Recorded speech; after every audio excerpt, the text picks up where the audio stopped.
Hello and welcome back to On the Workbench. Today we're taking a look at the Snap-on retractable hobby knife.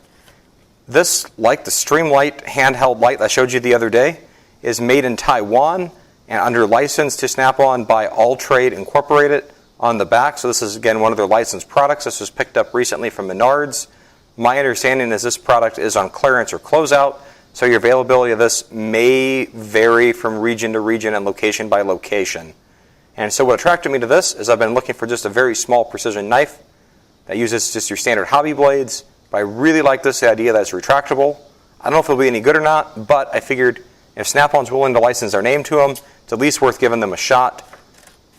It's a hobby knife after all. We're not talking about a $1,000 tool to consider. So as we open up the packaging, you can see inside we get a set of instructions. They're going to remind us to wear safety glasses and not be stupid. Removing the knife from the package, you can see we got a rubber grip here that looks like a pen.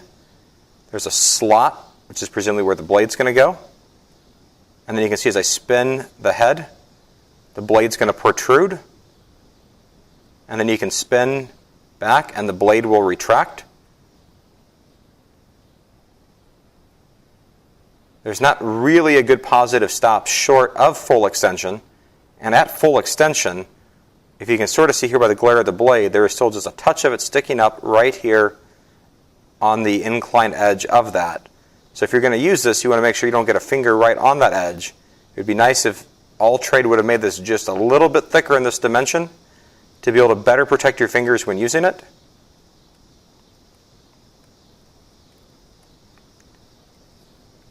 And if you look at the sticker here on the back, it indicates for the blade change, for how to go about doing that. With a little more off-camera persuasion, I was able to actually finally get this opened up here and loosened up.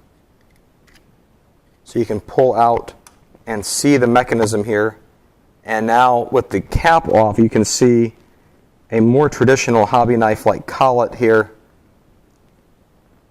with the knurled head that just has to simply be undone to unlock the blade.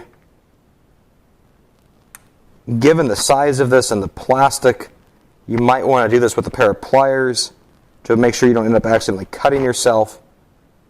One of the things I noticed in looking at this and the mechanism in here, because of this all being basically plastic geared, plastic driven, and everything else, you can see where the blade actually does the spinning up through the mechanism. And the way this is set, the threads are actually on the metal piece here, and then this just gently spins around and is snapped into this metal collet.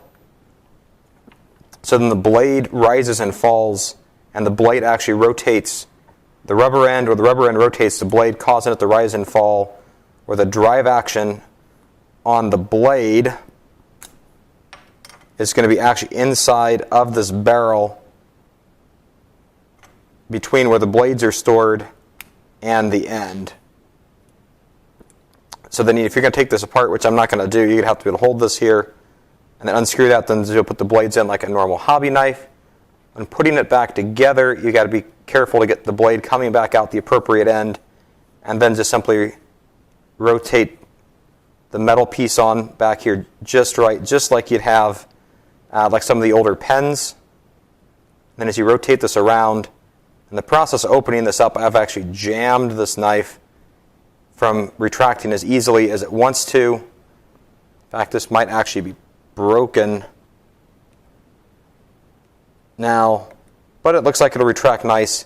I'll at least keep this around. I'm not sure this is worth the money I paid for it, but I hope you found this video useful. If you're thinking about buying a hobby knife and you're considering the Snap-on one, I think I understand why it's on clearance.